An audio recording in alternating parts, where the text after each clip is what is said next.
Okay, folks, here we go. This is the first official video of 2017 where I'm actually going to be doing things I usually do, showing my collection or whatnot. I'm using my very new camera, but the thing I'm noticing already is it's going to take some getting used to, because first thing is when I'm making a video, I have to make sure I look at the lens. A lot of you who have this kind of setup know what I mean, and if you can't help resist the temptation to look at the screen and see what you look like. And when you start looking at the screen and see what you're showing, holding up to the camera, you're not looking at the audience. You got to look here. So I'll have to wrestle with that a little bit. But the other thing is, I'm already aware that although I have a tripod and not using it, I thought I could just simply lean the camera over something and tilt it back a little bit. It's not really giving the right effect of what I want. In fact, I'm wearing a new shirt I got for Universal Monsters. I got the mummy on here, and you can't really see the shirt, right? Because the camera's not tilted forward. So we'll work on that. But it's still good enough right now for showing some finds that I got and gifts that I got and things. Now, the first thing I'm going to show is just a postcard I got from my friend Anthony. And it's a really nice drawing of John Lennon. Really beautiful. And it's a postcard. Very unique. Thanks a lot, Anthony. Okay, also, my friend Elliot, he likes to give me gifts, and I can't say more than thank you immensely for that. Elliot, you're always helping me out. A couple of things that he passed my way was first this, which is an 8 days a week ad, 2-disc special edition. Own it now for the 8 days a week Ron Howard film. Now, at first when he gave me this, I thought, well, wait, that's very nice of him, but I already have this. And then I went home and looked at my copy, and I don't have this, what I actually have. And it's considerably different, not as nice as Elliot's, because it has this big white gap on the bottom here. This is talking about the Beatles now streaming on Hulu. And of course, who gives a fuck about streaming? So, sorry for the kids out there, parents. But I thought it'd be more effective if I just said it as I feel it. So, anyway, thanks for that, Elliot. Oh, I forgot the other one. How could I forget? I saved this for the second one. It's a really nice poster. American Express presents The Love We Make, which is actually a Paul McCartney documentary, and highly recommended.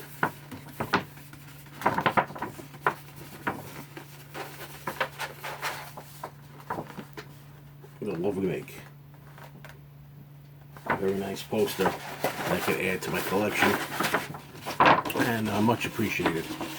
Okay, so now I think the rest of what I have here are going to be records. If something else pops up, I'll let you know. To start with, being that this is my first records finds video, this is something that I thought would be nice to show for this occasion. It is Happy New Year that we just went through, right? It's this beautiful Beetle Sleeve here. You know, my stomach is growling. I hope you people don't hear that.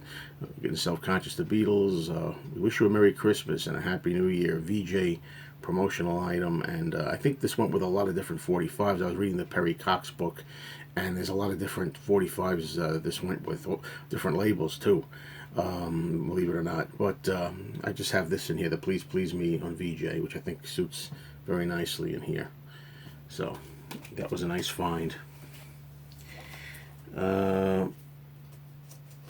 Finally got a hold of this. I'd been looking for this in really nice condition, and I asked my store owner, you know, do you have a copy of this? And apparently he has a nice backlog of stuff that he keeps at home. I think he has an old private collection, and he brought this in. It's the Beatles, Tony Sheridan and their guests.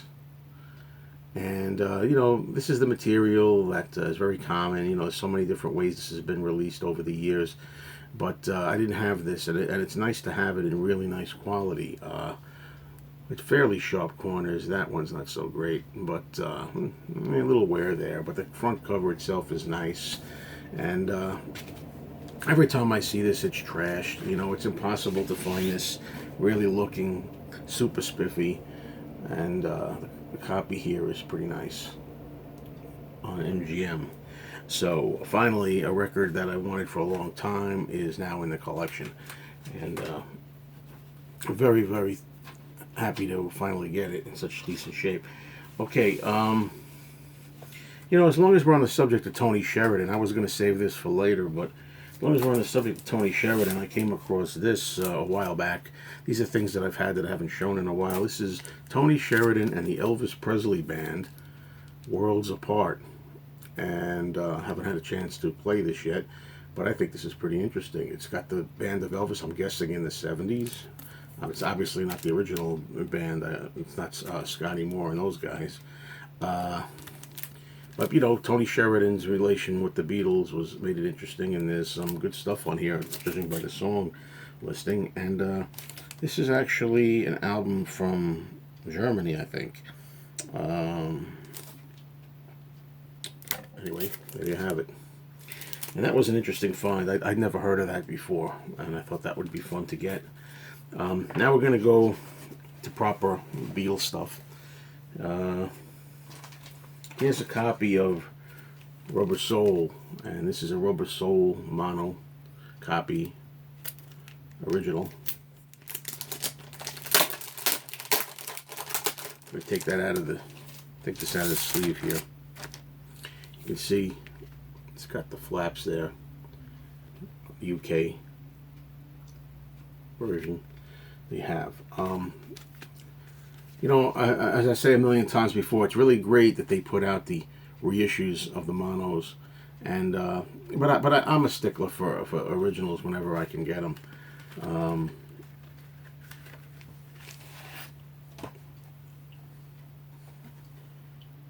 Parlophone yellow. Now I know this is not the loud version. There's a version called the loud version. It's supposed to be harder to find, I believe, if I understand properly. And this is not that. So I still have to locate that at some point. So I'm going to put that down over here, making sure, of course, that the sticky material on here is not facing up, because if it is, you rip it right to shreds. Okay, next item. Japanese album.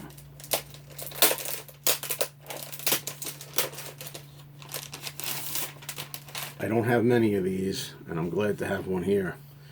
The Beatles, A Hard Day's Night, with the Flag series, as they call it, from like 1977. I think this is 76, 77.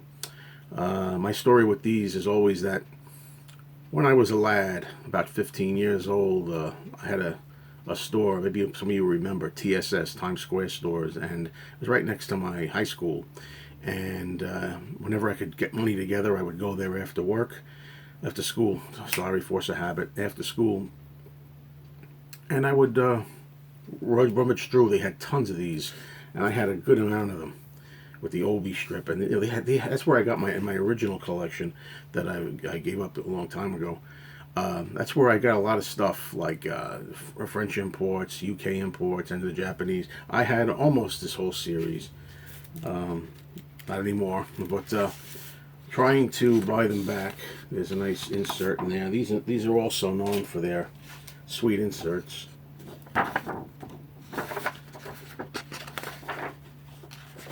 This one doesn't have any inner pictures, it just has lyrics to it. Just to show you the record. They come in these types of, some people call these bullet inner sleeves.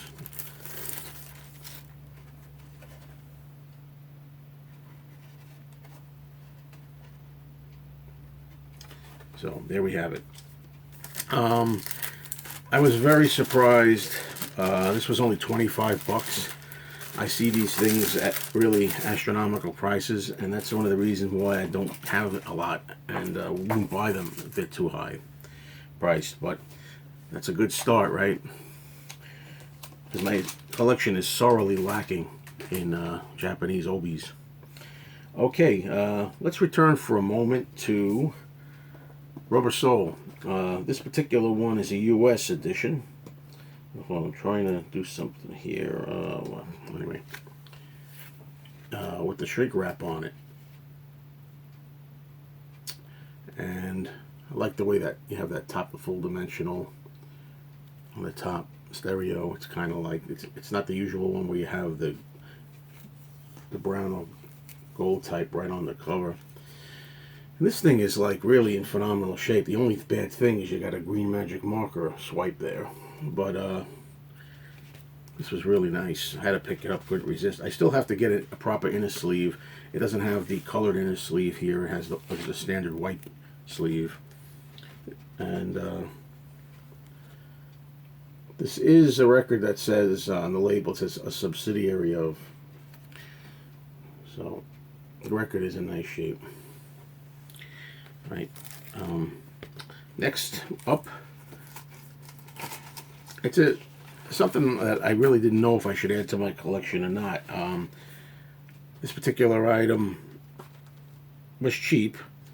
I'm pulling the sticker off. I usually do this before I make the video. I just want to get it off at this particular got this a while ago, and I got it mainly for the cover, is why I'm not sure that I really wanted it in the collection. You know, Leo Brower. I think this is a Cuban record, if I'm not mistaken. And the thing about it is the cover is just so damn cool. He plays guitar, and the only Beatles song that's on here, apparently, even though they feature prominently on the cover, is "The Fool on the Hill," and it's a nice version of "The Fool on the Hill." That's why I said, you know, this was $10. It was 15. I got them down to 10. But I thought, wow, I don't know, $10 for this. The cover alone is worth it to me. It's just a cool cover. But I was hoping there'd be more Beatles material on here, but the rest of it is non-Beatles. But I see to sell it, they got the Beatles on the cover. And with that, that's it for recent finds. And these are not things that I got just, all of them I didn't get just recently. I mean, I've been under the weather lately. Haven't been getting around as much as I would like to. This is stuff that I've had for a while that didn't show yet. But anyway, thanks everybody for watching. Hope you like the camera. Give me comments on anything, whether it's the finds that I have here, or whether it's what you think of the camera, and suggestions and whatever. And Happy New Year, everybody. Let's make it a good 2017.